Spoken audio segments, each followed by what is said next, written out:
Good morning everyone, আমি Sukanya. Welcome back to my channel, welcome to a new blog. আজ শুক্রবার, সকাল 9টা মতো বাজে। সবাই উঠে পড়েছে, শুধু মোহরানি ঘুমোচ্ছে। আমার চাটা যথারীতি ঠান্ডা হয়ে গেছে, তাই গরম করতে দিলাম।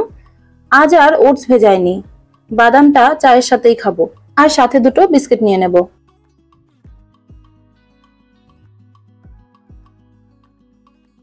এখন সকাল 10টা সাড়ে 10টা মতো বাজে।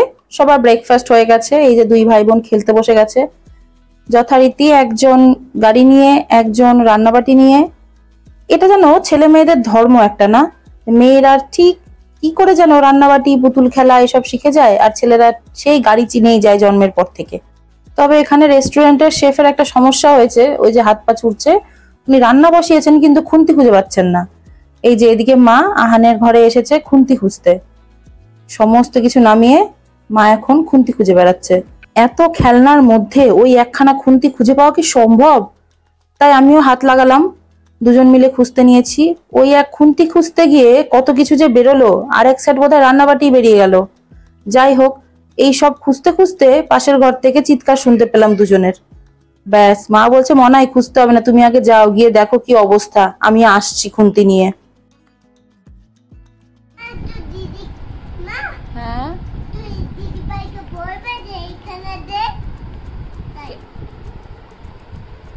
না দিদি ভাই তো দিদি ভাইয়ের মতন রেস্টুরেন্ট সাজিয়েছে। ওই কেটেলটা কে দিতে না দিদি ভাই, দিদি ভাই একটু এইখানে দিবে গ্যাসে। কোনটা? এই গ্যাসে। কোনটা? এই যে এটা গ্যাসে দিয়ে রান্না করবে, তাই না? যে গরম করে রান্না করবে না, একটু গরম গরম চিকেন করবে।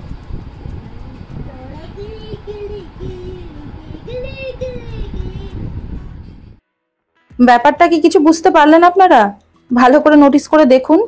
খুন্তি খুঁজতে যাওয়ার আগে একটা রেস্টুরেন্ট ছিল, খুন্তি নিয়ে এসে দেখি দুটো রেস্টুরেন্ট হয়ে গেছে। কোথায় ভাবছি ভাই বোন সব এক জায়গায় হয়েছে, নিজেদের মতো খেলবে, আর আমরাও নিজেদের মতো একটু গল্পগুজব করব। ও মা, কোথায় আর সেই উপায়!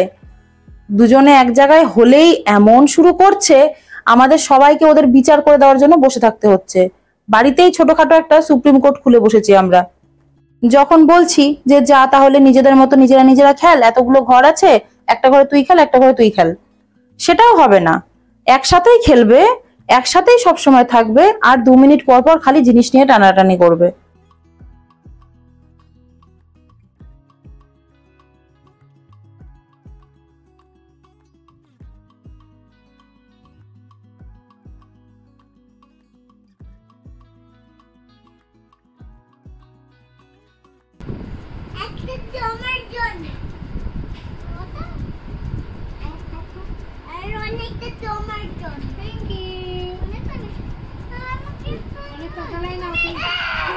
তুমি বেশি না, ছড়াছড়ি করবে না।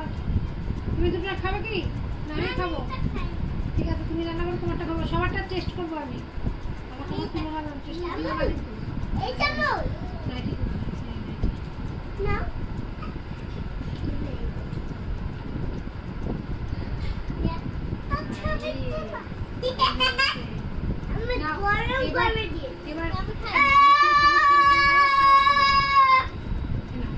চিকেনটা রান্না করে দাও, খাবো। এটা নিয়ে যাও, তুমি দাও, তোমার রান্না দাও, টেস্ট করো। না, ওটাতে রান্না করছে তো দিদি ভাই।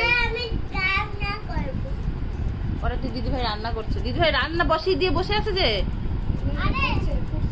আচ্ছা,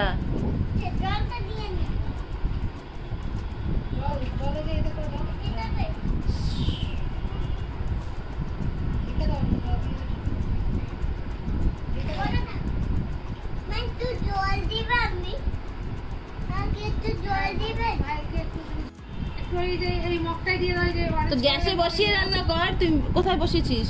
মগে দিয়ে রাখো, জল দিয়ে রাখো। না ডাস্টবিনে মগে দিয়ে রাখো। ডাস্টবিন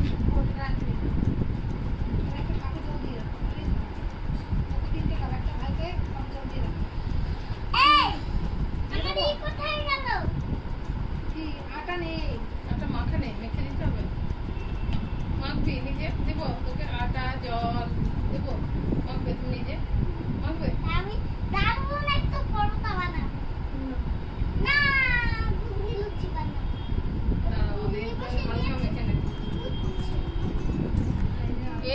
আমি। চলো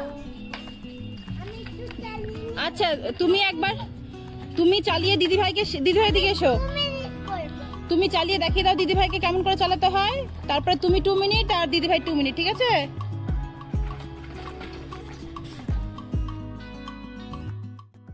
বিকেলের দিকটা ছাদে খুব সুন্দর হাওয়া দেয়, তাই জন্য সবাই মিলে ছাদে এলাম। বাচ্চাগুলোর এক রাউন্ড পার্ক থেকে খেলে আসা হয়ে গেছে, এবার বললাম চল ছাদ থেকে ঘুরিয়ে আনি। ছাদ থেকে ভিউটা খুব সুন্দর, বিল্ডিং এর পেছন দিকটায় পুরো সবুজ আর সবুজ। আগে যে বিল্ডিং এ আমরা থাকতাম এখন সেই বিল্ডিং এর ছাদে যাচ্ছি, ওখান থেকে তো আরো সুন্দর।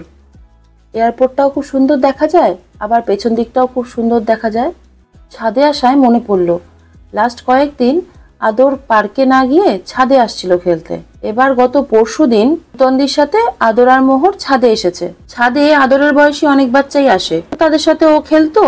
আর বাকিরা তো শুনতাম যে মোহরকে নিয়ে নাকি খুব চটকা চটকি কোলে নিয়ে ছবি তোলা, নূতনদি গিয়ে যা গল্প করতো আর কি আমাদের সাথে। এবার পরশুদিন সন্ধ্যের দিকে নূতনদি দেখলাম হঠাৎ করে মোহরকে নিয়ে এসেছে, বললো বৌদি ওর বোধহয় খুব খিদে পেয়েছে।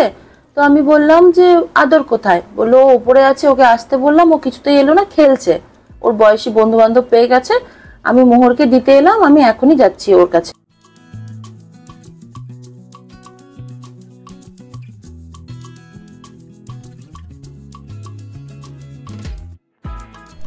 সবাই খুঁজেছে, আমি আওয়াজ করলে তুমি দেখতে পাও না, এটা আহানের আওয়াজটা আছে। কিন্তু তুমি তো সেদিন আওয়াজ করছি, আমার আওয়াজ শুনতে পাচ্ছিলে না, আমি আহান আহান করে ডাকছিলাম, তুমি তো তোমার ফ্রেন্ডের বাড়ি চলে গেছিলে। মোহরকে দিয়ে 5 মিনিটও হয়নি ছাদে গেছে, গিয়ে আমাকে নূতনদি ফোন করে বলছে বৌদি আহান কি গেছে বাড়িতে। এবার আহান যেহেতু একা একাই লিফটে ওঠানামা করতে পারে, সেই জন্য ও ভেবেছে যে আহান বোধহয় বাড়ি চলে এসেছে। তো আমি বললাম যে না তো, আহান তো আসেনি, আমরা তো কোনো আওয়াজ পাইনি।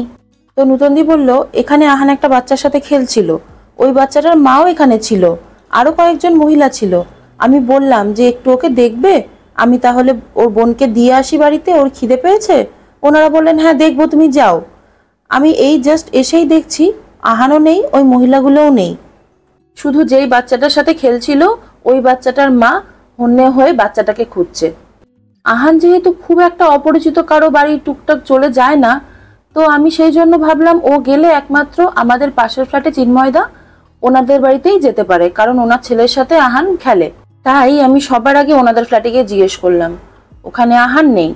তখন আমার মনে হলো কান বাজছে, মনে হচ্ছে যেন বিল্ডিং এর নিচ থেকে বাচ্চাদের আওয়াজ পাচ্ছি। সঙ্গে সঙ্গে নিচে চলে গেলাম, গিয়ে তো কাউকে দেখতে পেলাম না। সিকিউরিটিকে জিজ্ঞেস করলাম যে আহানকে কি নাপতে দেখেছে নাকি, বললো না, তবে আমাদের কমপ্লেক্সটা সিকিউর, বাচ্চাদেরকে একা একা কমপ্লেক্সের বাইরে বেরোতে দেবে না। আর আহানকে আমি যতটুকু চিনি, ও যেচে পড়ে নিজের বিপদ কখনো আনবে না, নিজের সেফটিটা খুব ভালো করে বোঝে। আমি শুধু এটাই ভয় পাচ্ছিলাম, যেহেতু ওর সাথে আরেকজন বাচ্চা আছে, বাচ্চা দুজন মিলে কোনো এক্সপেরিমেন্ট করতে গিয়ে কোনো অঘটন না ঘটিয়ে বসে। আর তা না হলে যদি কোনো অপরিচিত ফ্ল্যাটে গিয়েও থাকে, সেটা তবে তার বন্ধুর পরিচিত ফ্ল্যাট হতে হবে, আদারওয়াইজ আহান গিয়ে এমনি এমনি কারো ফ্ল্যাটে ঢুকে যাবে না। তাই সবার আগে আমাদের কমপ্লেক্সের গ্রুপটাতে মেসেজ করলাম আহানের ছবি দিয়ে, যদি কারো ফ্ল্যাটে গিয়ে থাকে সে যেন কোঅপারেট করে। আর তার সাথে সাথে চলছে আমাদের আহানকে হন্যে হয়ে খোঁজা। আমি, নূতনদি, আহানের শুভ্রা ঠাম্মি, চিন্ময়দার ছেলে মেয়ে, সাথে যে পুচকেটার সাথে আহান গেছিল তার মা, তার বাবা। আমি মা বলে সবাই হয়তো ভাবছিল আমি খুব প্যানিক করছি, কিন্তু সত্যি কথা বলতে আমি সেদিন একটুও প্যানিক করিনি। আমার মনে কোথাও একটা যেন আস্থা ভরসা ছিল যে ওর কোনো বিপদ হয়নি, আহান সুরক্ষিতই আছে। যে যার মতন দৌড়ঝাঁপ করে বেশ কিছুক্ষণ খোঁজাখুঁজির পর আমার কাছে ফোন এলো, বৌদি আহানকে পাওয়া গেছে, ও সেই বান্ধবীর সাথে ওই পুচকেটা একটা অন্য ফ্ল্যাটে যায়, সেখানে খেলে, সেই ফ্ল্যাটে উনি ওনার বন্ধুকে নিয়ে গেছে খেলতে। শুনে তো আমি দৌড়ে দৌড়ে এলাম, আমাদের পাশের বিল্ডিং এ একটা ফ্ল্যাটে গেছিল। আমি আস্তে আস্তে ওকে বোধহয় বলেছে যে মা তোমাকে খুঁজে পাচ্ছিল না, কাঁদছিল। তাই আমি যখনই এসেছি, এসে আমাকে জড়িয়ে ধরে বলে, মা তুমি কাঁদছিলে, আমাকে খুঁজে পাচ্ছিলে না, এত মিষ্টি করে বলল। সেটা শুনে যেন সব চিন্তা দুশ্চিন্তা কোথায় উধাও হয়ে গেল। তারপর ওকে নিয়ে ওই বাচ্চাটার সাথে দেখা করে আমরা বাড়ি ফিরলাম। বাড়ি এসে তো দেখি আরেক কাণ্ড। সেই সময় কোটন মাসি আর টুইটি আমাদের বাড়িতেই ছিল, তার আগের দিন ওরা এসেছিল মোহরকে দেখতে। এবার আমি যখন আহানকে খুঁজতে নিচে গেছি, তখন মা, মাসি আর টুইটি তিনজন মিলে বারবার লিফটের সামনে হয়তো যাচ্ছে আসছে, আহান আসছে কিনা দেখার জন্য এই করতে গিয়ে মেন ডোর লক হয়ে গেছে। আর মায়ের ফিঙ্গারপ্রিন্টটাতে কিছুতেই মেন ডোর খোলে না। আমি আর আহান এসে দেখি সবাই বাড়ির বাইরে দাঁড়িয়ে আছে। তো যাই হোক, সবাই মিলে বাড়িতে ঢুকলাম, একটু বসলাম। 40 থেকে 45 মিনিটের একটা পর্ব গেল সেদিন। তারপরে বসে চা খেতে খেতে আমাদের তখন এসব নিয়ে আলোচনা হচ্ছে, কে কতটা বেশি ভয় পেয়েছে। তো যা দেখলাম সব থেকে কম ভয় পেয়েছিলাম আমি। তারপরে মনে পড়লো যে ও বেটা, তুমি তো আমারই ছেলে, আমি কেন ভয় কম পাবো না? কারণ ছোটবেলায় বারবার হারিয়ে যাওয়ার আমার প্রচুর রেকর্ড আছে। যারা আমাকে জানে ছোট থেকে, তারা জানে যে আমি কি হারে হারিয়ে যেতাম। তাহলে আজকের ভিডিওটা এখানেই শেষ করছি। সবাই খুব ভালো থাকবেন, সুস্থ থাকবেন, শত ব্যস্ততার মাঝেও নিজের একটু হলেও যত্ন নেবেন। চ্যানেলটি নতুন, মেয়েবেলাকে সাবস্ক্রাইব করে পাশে থাকবেন। আর যারা ফেসবুক থেকে দেখছেন তারা অবশ্যই মেয়েবেলাকে ফলো করবেন। খুব তাড়াতাড়ি দেখা হবে নতুন একটি ব্লগে। ধন্যবাদ।